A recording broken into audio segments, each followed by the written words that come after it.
Well, it was in my childhood days. Oh Lord, many long years ago. I ain't never mind talking.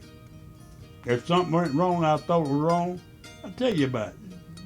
Now, just like when I went to the captain's house, in his front yard, I was sitting up on the hood of my car. And he kept looking at me when they got out of the car. He said, "Can I help you?"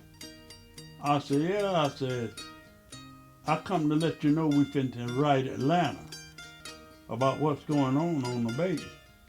Yeah. And he stood and talked to me, and then he asked me, said, "Where I work?" I told him 110. He said, "Okay, Mr. Brown, I'll be getting back with you." Well, it was about 3 or 4 days, I didn't hear nothing. But one day, he come in the building. Well, everybody, we had 2 offices. Everybody in them offices come out to talk and meet with the captain and everything. And as they could say, you couldn't hear nothing when he said, "Where's Mr. Brown located at?" Boy, you could hear.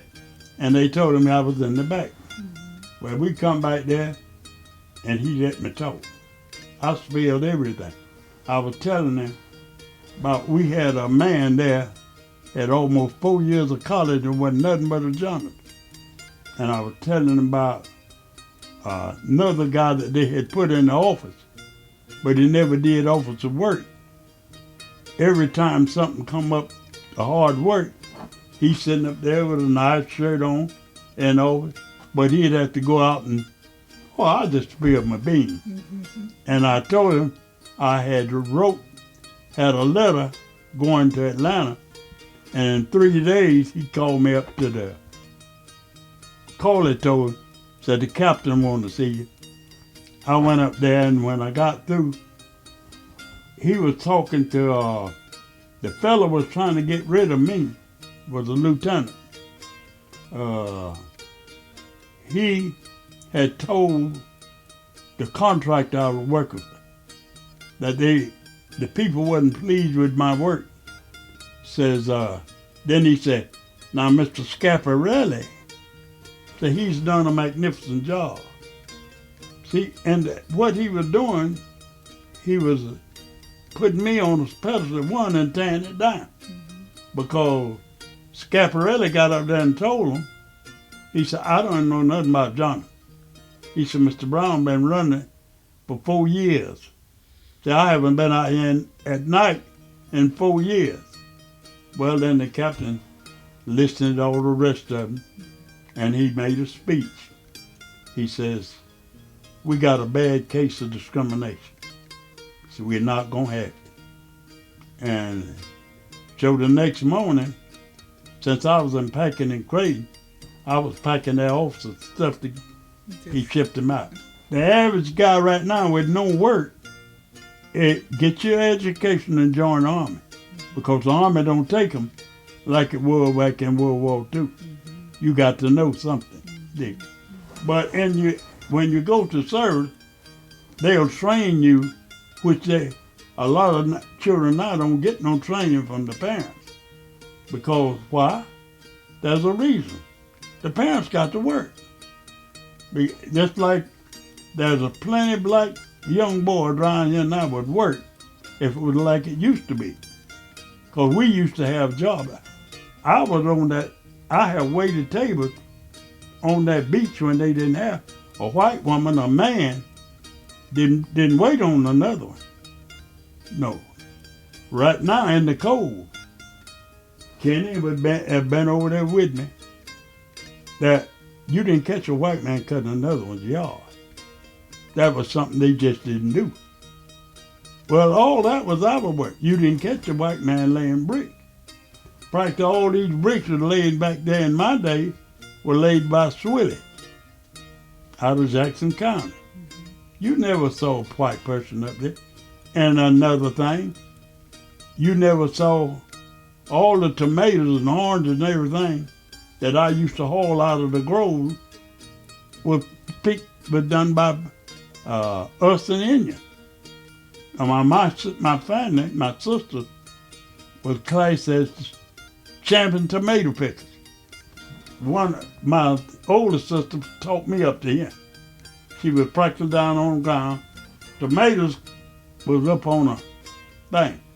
Well, it wasn't back-breaking work for them because they were so low to the ground, they just go along picking those tomatoes.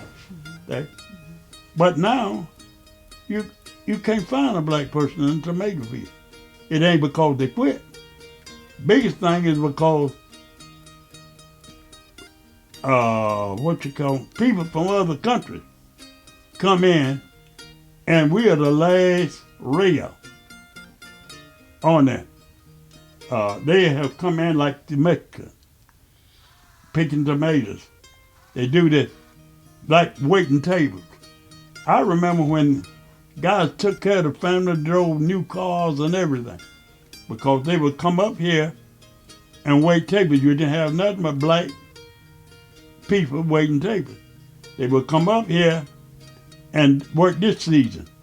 When this one good, then they'd go back to Miami and all down there. They would study wait tables year round. We had some good ones, because I was trained.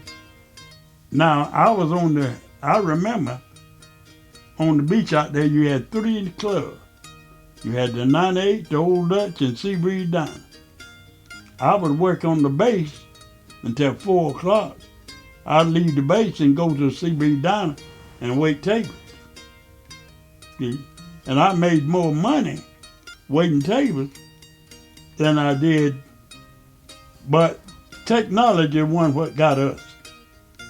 The things that they used to wouldn't do, now it's technology got it made so easy. Now, I know I'm going to do, tell me if it's stop. Yeah, but now I want to say this. Okay. Technology cut us out of a lot of work. Because now what we used to do was always the hard work. But with them coming in, you take right now, you can't hardly, I bet you won't stand inside that road out there 20 minutes before you see a white guy come by with a lawnmower on the trailer. Well, what we used to take all day to do for $8, they come in there with this technology they got now, in 30 or 40 minutes they gone for $80.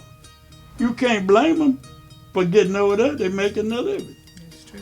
That's true. But it's just that all the work that they used to wouldn't do, well, that was plenty for us.